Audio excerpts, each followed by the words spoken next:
السلام عليكم ورحمة الله وبركاته نحمده ونصلي على رسوله الكريم أما بعد فأعوذ بالله من الشيطان الرجيم بسم الله الرحمن الرحيم قل هذه سبيلي أدعو إلى الله على بصيرة أنا ومن اتبعني وقال رسول الله صلى الله عليه وسلم العلماء ورثة الأنبياء দর্শক ও শ্রোতা বহু আগে থেকে একটা কথা সাআদপন্থী অনুসারীদের কাছ থেকে শোনা যায় যে বিভিন্ন বড় বড় প্রোগ্রামে আমরা মাদ্রাসার ছাত্রদেরকে নাকি জোর করে নিয়ে যাই, ছোট ছোট ছাত্রদেরকে নিয়ে আমরা প্রোগ্রামের মাঠ ভরি। তো আমার কথা হলো, আল্লাহ তাআলা কোরআনে বলেন যে হে আল্লাহ রসুল, আপনি বলে দিন যে এই দাওয়াত দেওয়ার কাজ এটাই হলো আমার রাস্তা, আর এটা আমি বুঝে শুনে দেখেই করে থাকি, এবং আমি আর আমার যারা অনুসরণ করে তারাই করে থাকে।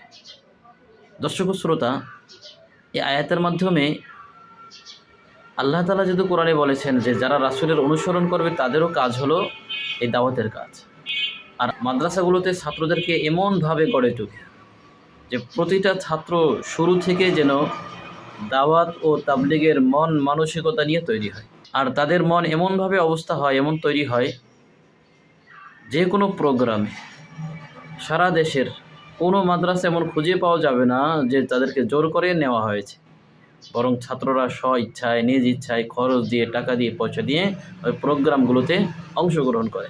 কেননা এটা হলো তাদের হক, দাওয়াতের কাজ এটাও তাদের জিম্মেদারি। তাবলীগওয়ালা যে এরকম না যে শুধু পাবলিকই তাবলীগওয়ালা হবে, শুধু ওলামায়ে কেরামে তাবলীগওয়ালা হবে, এরকম না। একজন মাদ্রাসা ছাত্র যেভাবে তাবলীগওয়ালা হবে, একজন সাধারণ মানুষও ঠিক সেভাবেই তাবলীগওয়ালা হবে। একজন সাধারণ মানুষ যেভাবে তাবলীগে সময় লাগাতে পারবে, একজন সাধারণ ছাত্র ঠিক সেভাবেই তাবলীগে সময় লাগাতে পারবে। এজন্য তাদের যে কথা যে এরকমভাবে ছাত্রদেরকে জোর করে আনা হয়, তাদের এই ধারণা সম্পূর্ণ ভুল। কারণ মাদ্রাসার ছাত্র তারাও এরকমভাবে তাবলীগের কাজ করবে। কারণ আল্লাহ রাসূল সাল্লাল্লাহু আলাইহি সাল্লাম বলেন, আল উলামা ওয়ারাসাতুল আম্বিয়া, যে ওলামায়ে কেরাম হলো নবীদের ওয়ারিস।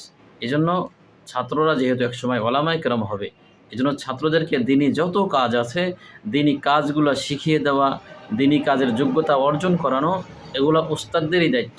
এজন্য আমরা আমাদের ছাত্রদেরকে শিখাই যে তাবলীগ করতে হবে, তাবলীগ আমার কাজ, দাওয়াত আমার কাজ।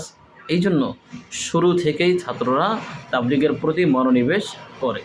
এজন্য সম্মানিত দর্শক ও শ্রোতা, আমরা বুঝতে পারলাম যে দাওয়াতের কাজ শুধু সাধারণদের মধ্যেই যে সীমাবদ্ধ থাকবে, শুধু ওলামায়ে কেরামের মধ্যেই সীমাবদ্ধ থাকবে এমনটা না, ছাত্ররাও করবে। ছাত্রদেরকে জোর করে নেওয়া হয় না, ছাত্ররা যার যার খরচ, যার যার ইচ্ছায় তারা যেয়ে থাকে। এজন্য আসুন, যারা সাতপন্থী আছে, ভুল ধারণা করে, তাদেরকে বলতে চাই যে আপনারা কখনো ভুল ধারণা করবেন না। কারণ দাওয়াতের কাজ নবীওয়ালা কাজ, আর নবীদের ওয়ারিস হল ওলামায়ে কেরাম, আর ওলামায়ে কেরাম থেকেই ছাত্ররা শিখবে, আর ছাত্ররা শিখে এরকমভাবে দাওয়াতের কাজ করবে। আল্লাহ তাআলা আমাদেরকে সঠিক বুঝে দিনই কাজ করার তৌফিক দান করুন। আসসালামু আলাইকুম ওয়া রাহমাতুল্লাহ।